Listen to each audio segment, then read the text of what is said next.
بسم اللہ الرحمن الرحیم السلام علیکم ورحمۃ اللہ وبرکاتہ۔ نبی کریم صلی اللہ علیہ وآلہ وسلم کا ارشاد ہے کہ بدترین چوری کرنے والا شخص وہ جو نماز میں چوری کرے۔ صحابہ نے عرض کیا یا رسول اللہ صلی اللہ علیہ وآلہ وسلم، نماز میں چوری کیسے کرے گا؟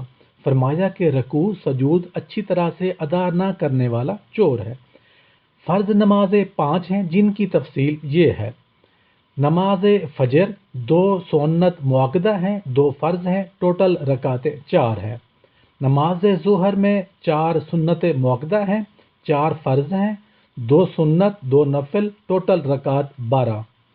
نماز عصر میں 4 سنت غیر مؤکدہ، 4 فرض، ٹوٹل رکعت 8۔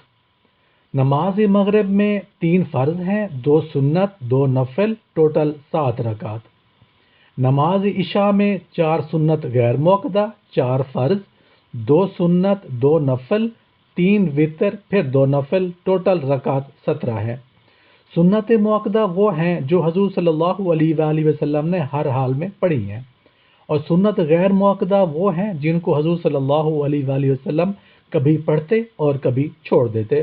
جمعۃ المبارک میں سنت مؤکدہ جو ہیں وہ 4 ہیں، 2 فرض ہیں، 4 سنت، پھر 2 سنت 2 نفل، ٹوٹل رکعت 14 یعنی 14۔ اللہ پاک عمل کرنے کی توفیق عطا فرمائے اور ہمیں 5 وقت نماز قائم کرنے والا بنا دے، آمین یا رب العالمین۔